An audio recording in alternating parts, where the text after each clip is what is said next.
বকুল ইচ্ছে করে আমার ছেলেকে গাদা গাদা সব স্ন্যাক্স খাইয়েছে। যাও এখান থেকে। ডাব্বুর অবস্থা খুব খারাপ, এক্ষুনি হসপিটাল নিয়ে যেতে হবে। আমি যে ঘরোয়া টোটকাটা জানি, আমার ঠিক 5 মিনিট সময় লাগবে। আমাকে একবার ওটা করতে দাও, ডাব্বু ঠিক হয়ে যাবে।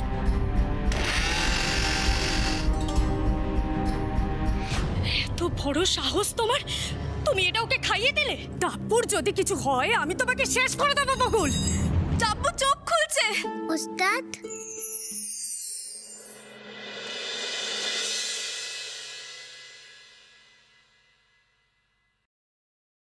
কাকু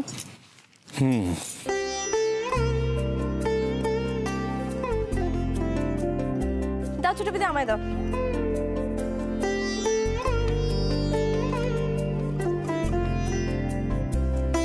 সৌরভ, ডাব্বু কেমন আছে? এখন ভালো আছে, ঘুমোচ্ছে। যাক, ডাক্তার কি বললেন? এখনো কোনো ওষুধ দেননি, তবে রেস্ট নিতে বলেছে আর ব্লাড স্যাম্পলস নিয়েছে, ফর সেফটি টেস্ট করে দেখবে। বেশ। তোমার তো দেখছি অনেক গুণ বকুল। হ্যাঁ, আচ্ছা এই ঘরোয়া পদ্ধতিতে চিকিৎসা ব্যাপারটা কি বলতো, একটু আমাকে শিখিয়ে দাও না, ভবিষ্যতে কাজে লাগবে। তুমি কার কাছে শিখেছো? আমার ঠাম্মির কাছে। আমরা 2 বোন আর কি। ছোটবেলায় যখনই এইরকম ওই ভারী খাবার খেয়ে একটু আর কি অসুস্থ হয়ে পড়তাম, ঠাম্মি টোটকাটা আমাদের দিত। ওই 2টো লেবু ক্রাশ করে জাস্ট ওই রসটা টক করে খেয়ে নিত, তো ব্যাস ম্যাজিকের মতো কাজ দিত পুরো। আমি বড় হতে এই টোটকা অনেকবার অ্যাপ্লাই করেছি। আমাদের ওই বন্যার ত্রাণের যে হেলথ ক্যাম্পগুলো হতো না, ওখানে। ম্যাজিকই তো বটে ছোট বৌদি। কাল যদি তুমি না থাকতে তাহলে ডাব্বুর যে কি হতো। ইস, ম্যাজিক! হ্যাঁ, ওরম টোটকা কে না জানে? আমিও জানি। হ্যাঁ, বাড়িতে ওইটুকু বাচ্চার ওরকম কষ্ট পেতে দেখে টেনশনে কোনো আপনজনের মাথা ঠিক থাকে, সেই জন্য জাস্ট ভুলে গেছিলাম ওই সময়। তাহলে তো বলতে হয় ওরকম বিপদের সময় তোমার মতো আপনজন কাছে থাকার চাইতে বকুলের মতন পর কেউ কাছে থাকলে ভালো। ঠান্ডা মাথায় কাজের কাজটা করতে পারবে। কিছু একটা জানলেই তো শুধু হলো না, সেটা সময় মতো কাজে লাগানোর মতো কনফিডেন্স যার আছে তাকে হারায় কার শান্তি।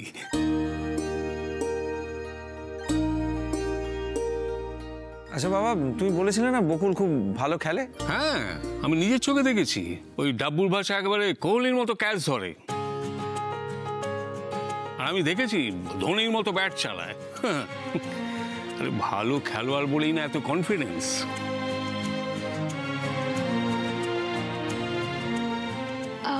বলছি ডাব্বুকে কিন্তু আজকে ওই হালকা কিছু মানে খেতে দেওয়া উচিত, মানে ওর পেটের জন্য ওটাই কিন্তু ভালো। হ্যাঁ রে বাবা, কোনো প্রশ্নই ওঠে না। ওকে ওই কাঁদাল পাতার ঝোল করে দিলে ভালো হয়। একটু রতনদাকে বলো না, বাজার থেকে এনে দেবে। হ্যাঁ, গাঁদাল পাতা? ইস, কি বিচ্ছিরি গন্ধ! না না না, ও সমস্ত গাঁইয়া জিনিসপত্র ঢুকবে না এই বাড়িতে। জামাই বাবু, ওরকম ওই গন্ধওয়ালা পাতা রান্না হলে কিন্তু আমি সোজা এই বাড়ি থেকে বেরিয়ে যাব বলে দিলাম। সত্যি বলছো? যাও যাও, এই কদিন তো দিদির বরকে গঞ্জনা দিয়ে কাটালে, এবার নয় তোমার নিজের বর আর তার মাকে একটু দেখে টেকে এসো। প্রয়োজন মতো গঞ্জনা সেবা যা করা, যা দেবার ওদেরই দাও, কেমন?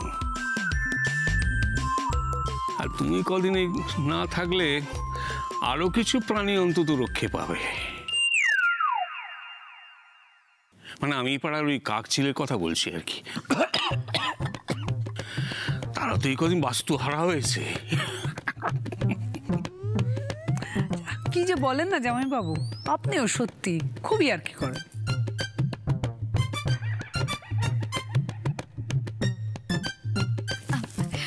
বকুল, শোনো না, বলছিলাম যে বৌভাতে কে কে গিফট পেলে দেখাবে না আমাদের? আমার ঘরেই রাখা আছে, যাও গিয়ে দেখে নাও। না না, তুমিও এসো। তোমার গিফট তুমি না দেখালে চলে বলো? এই এসা, আয় না। আমি এক কাজ করি, পুকেও ডেকে নি, কেমন? সবাই মিলে দেখবো। এই পু, পু, এই পু। এই রোশনি, দাঁড়া, আমি আসছি। এই লেটস গো। তোমরা যাও না, আমি ছোট বৌদিকে নিয়ে আসছি। আচ্ছা, দেরি করিস না।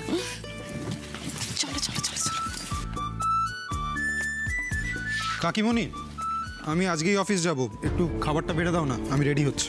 সে কি রে, মানে আজকেই অফিস জয়েন করবি? নয়তো কি করব? বাড়িতে বসে খামোখা ছুটি নষ্ট করে কি কোনো লাভ আছে?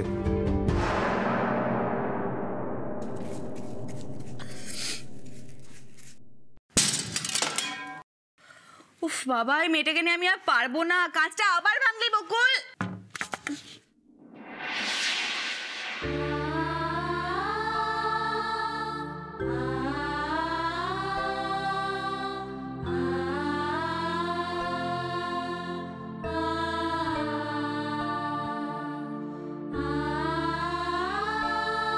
ভুল করে লেগে গেছে কাকিমা, বলটা দাও না, দাও না গো। এখন তো আমাদের একটাই বল, বকুলও তো নেই, কে কিনে দেবে?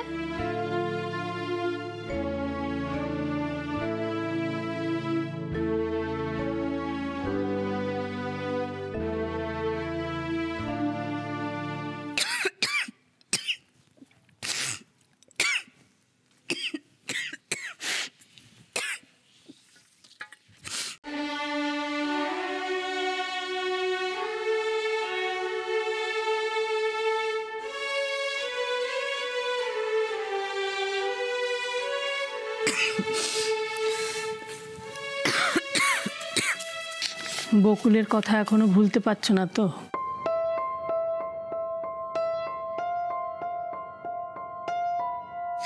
কাশছো তো, ওষুধটা খাওনি কেন?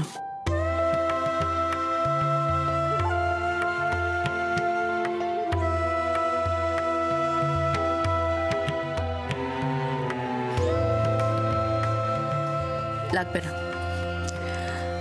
খেয়ে নাও বৌমা। বকুল খুব সুখে আছে ভেবে শুধু শুধু ওর ওপর রাগ করে থেকো না। যে পরিস্থিতিতে বকুলের বিয়ে হয়েছে সেখানে ও শ্বশুরবাড়ির সকলের ওকে মেনে নেওয়া খুব সহজ কথা নয়। মেনে নেয় উনি। বকুল খুব সুখে নেই বৌমা।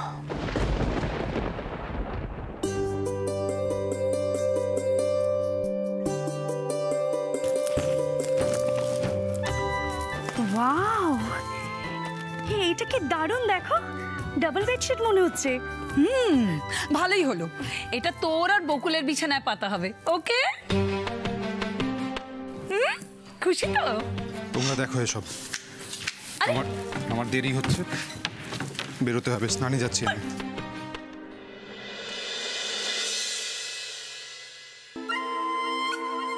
চল চল, আর কি গিফট আছে দেখি। Let's see. ও ওকে, দেখি। Wow, hair dryer, not bad. এক কাজ কর রোশনি, তুই এটা রাখ তোর জন্য। আর এটা তো শাড়ির সঙ্গে যাবে বলে মনে হচ্ছে।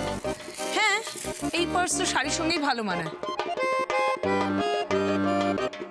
শোন না রোশনি, তুইও এটা রাখ। কি বলে বকুল? না মানে তোমার তো ছোট ছোট চুল, তোমার হেয়ার ড্রায়ারের দরকার নেই, আর তুমি তো ভালো করে শাড়ি পরতে পারো না, সো শাড়ির সঙ্গে ম্যাচিং পার্সটা ওকেই দিয়ে দিলাম। তোমরা তো অদ্ভুত, ভালো ভালো জিনিসগুলো নিজেরা সরিয়ে রাখলে। আরে ছোট বৌদি নিজের হাতে যেগুলো দিচ্ছে সেগুলো নাও না। থাক না। শোন এসা, এই সমস্ত বেশিরভাগ জিনিস না আমাদের আত্মীয় স্বজনরাই দিয়েছে। তোর বৌমনির বাড়ি থেকে তো এসছে 4টে মোটে জিনিস। আর এমন তো নয় যে ও নিজের বাপের বাড়ির জিনিসগুলো আমাদের দিয়ে দিচ্ছে। তুই তোর বৌমনিকে যতটা মহান ভাবছিস ততটাও কিছু না। ই বাবা, এইটা আবার কি শাড়ি? ছি, ইয়াক।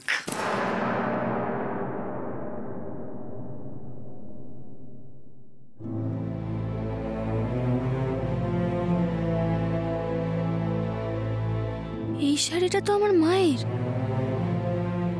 আমার বাবা দিয়েছিল। এই সময় আমাদের কি বকুলের পাশে থাকা উচিত না?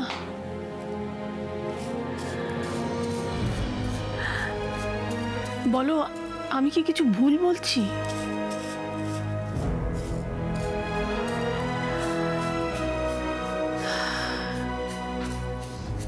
বৌমা, তোমার 18 বছর বয়সে তুমি এ বাড়িতে বউ হয়ে এসেছিলে। তখন থেকে আজ পর্যন্ত আমি কোনোদিন তোমাকে ছেলের বউ হিসেবে ভাবিনি। আমার একটা মেয়ের শখ মিটিয়েছিলে তুমি। সেই থেকে মা হিসেবেই তোমার সব ভালো মন্দ সব কিছুতে আমি তোমার পাশে থেকেছি। তাই মা হিসেবেই তোমাকে বলছি, সন্তানদের প্রতি মাকে নিরপেক্ষ থাকতে হয়। তোমার 2 সন্তানের প্রতি তোমাকেও নিরপেক্ষ থাকতে হবে বৌমা।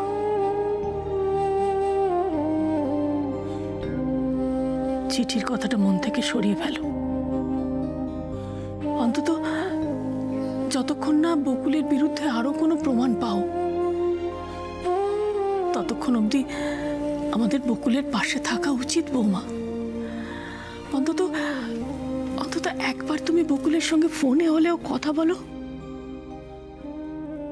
এতদিন ধরে বকুল আমাদের এই সান্যাল বাড়ির জন্য লড়াই করেছে, আর এখন এই সান্যাল বাড়ির সম্মান রক্ষার জন্য লড়াই করছে শ্বশুর বাড়িতে। কদিন পরে অষ্টমঙ্গলা, তখন যদি ঋষির সামনে বকুলের সঙ্গে খারাপ ব্যবহার করো বৌমা, তাহলে কি বকুলের সম্মানটা থাকবে না আমাদের সম্মান থাকবে বলো তো? একদম ঠিক বলেছেন মাসিমা। অমন মেয়ের সঙ্গে এরকম ব্যবহার করা কিন্তু একদম ঠিক কথা নয়। তুমি রাগ করো না বৌদি, আমি একটু বেশি কথা বলি বটে, কিন্তু ন্যায্য কথা বলে এই টুম্পা। আমি তো মাঝে মাঝে ভাবি, যদি অমন মেয়ে পেটে ধরতে পারতাম, তাহলে গর্বে মাথা উঁচু করে সারা পাড়া ঘুরে বেড়াতাম। যতই সে ছেলেদের মতো দস্যিপনা করুক না কেন, শ্বশুর বাড়িতে গিয়ে হাসি মুখে সমস্ত দায়িত্ব কর্তব্য পালন করছে তো সে মেয়ে। আচ্ছা আচ্ছা হয়েছে, এবার তুমি একটু চুপ করো দেখি।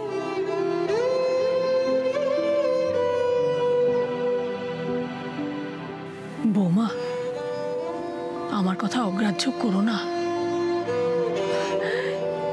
একটিবার, শুধু একটিবার অন্তত মেয়েটার সঙ্গে কথা বলো।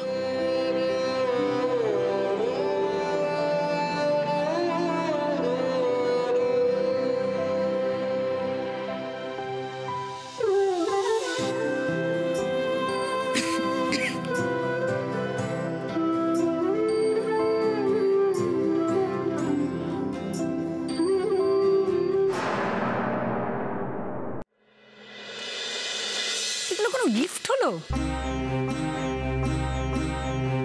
ডিসগাস্টিং, খুব খারাপ। বকুল, তুমি একটা কাজ করো, এখানে যদি তোমার কিছু পছন্দ হয় সেগুলো সরিয়ে রেখে বাকিগুলো অন্য কোথাও তুলে রাখো। মানে সামনে কোনো না কোনো বিয়ে বাড়ি তো পড়বেই, সেখানে বরং এগুলো গিফট হিসাবে দিয়ে দেবে। কি বলো মাসিমণি? হ্যাঁ, দ্যাটস আ গুড আইডিয়া। একটা খরচ তো অন্তত বাঁচবে।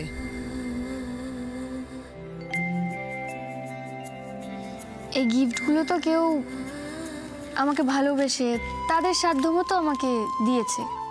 আমার কাছেই থাক না এগুলো, শুধু শুধু তাদের কষ্ট দিয়ে কি লাভ?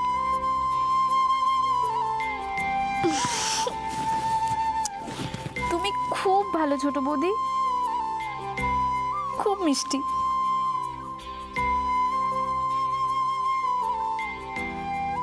এই এই পারফিউম আর এই নেল পলিশটা আমি নিই। আরে আরে লিপস্টিকটা, এটার কালারটা তো শুধুমাত্র পুকেই মানায় বলো বৌদি, তাই তো?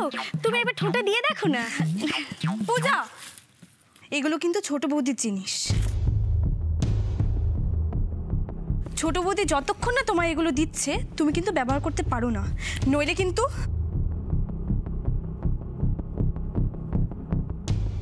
আমাকে কেউ একটা শার্ট দিতে পারবে যেটা পরে অফিস যেতে পারবো?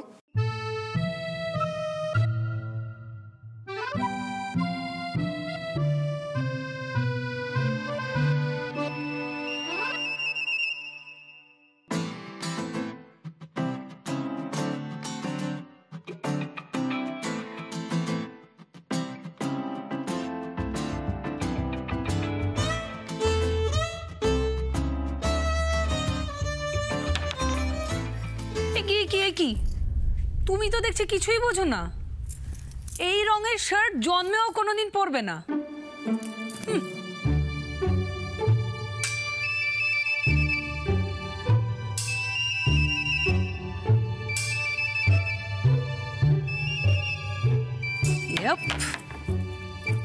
নাও দিয়ে এসো।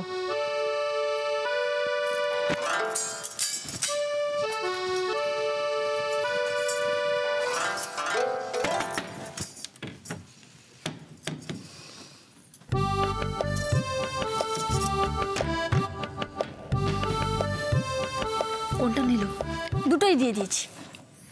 জানতাম ছোটবেলা থেকে ঋষির পছন্দ অপছন্দ আমি খুব ভালো করে জানি। ও কি খেতে ভালোবাসে, কি কালার পছন্দ, কি ধরনের মেয়ে পছন্দ। থাক বাবা, এই নিয়ে আর কথা বাড়িয়ে কাজ নেই। কি বল রোশনি?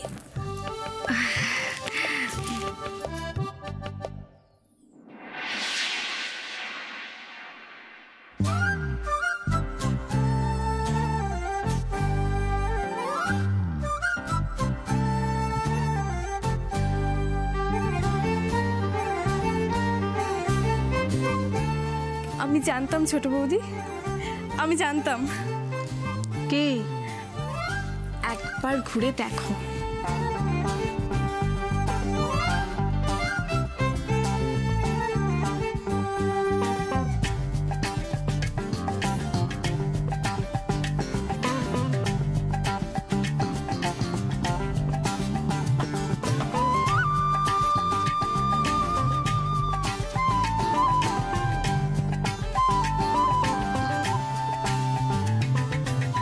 চল রোশনি, কোনো গিফট দেখতে আর ভালো লাগছে না, অনেক গিফট দেখা হয়েছে। চল তো চলো, এই চলো।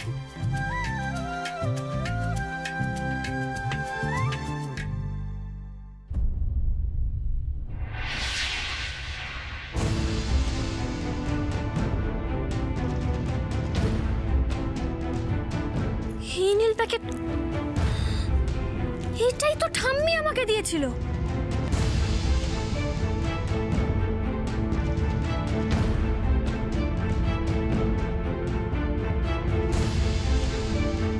এটা রাখ, কখনো এটা কাজ ছাড়া করবি না, এটা তোকে শক্তি দেবে। তার মানে পুলিশ যেই প্যাকেটটা পেয়েছিল আমি গুলিয়ে ফেলেছিলাম।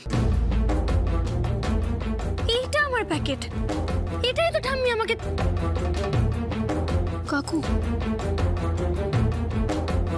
কাকু, কাকু,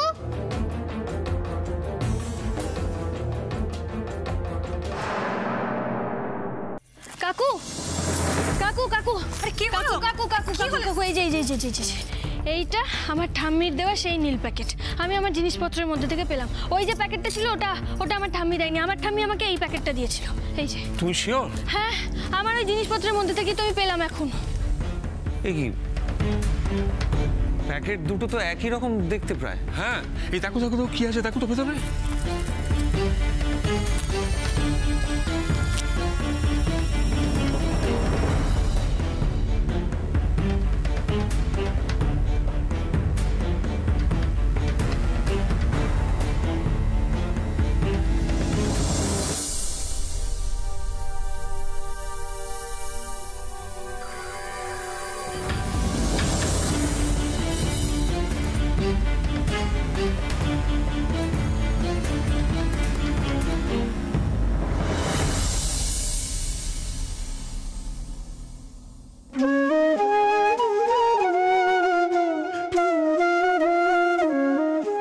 ছবি, আর এই যে আমার ঠাম্মির লেখা চিঠি।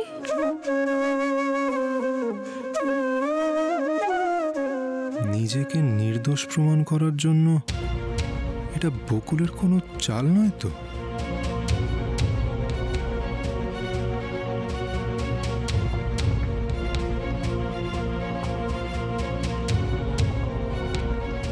তার মানে একই রকম দেখতে একটা প্যাকেট কেউ ইচ্ছে করে ঋষির গাড়িতে রেখেছিল।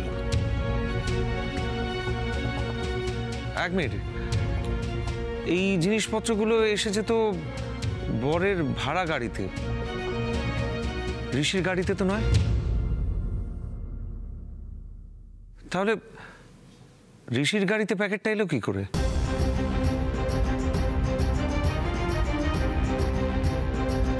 ঠিক। এই ঋষি, তোমার গাড়ি আর কে কে চালায়? আমার গাড়ি আমি ছাড়া আর তো কেউ চালায় না। না না, এত তাড়াতাড়ি উত্তর দিও না, একটু ভেবে বলো। ঋষি, এর মধ্যে কি তুই কাউকে গাড়িটা দিয়েছিলি? ভালো করে ভেবে দেখ। আমার গাড়ি আমি ছাড়া আর কে চালাবে? আমার তো মনে পড়ছে না। ম্যাক্সিমাম দীপ মাঝে সাঝে চালায়।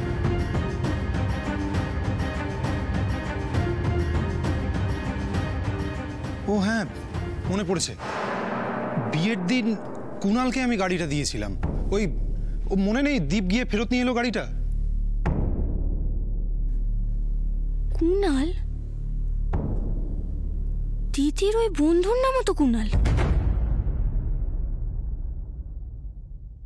কাকু, কুণালকে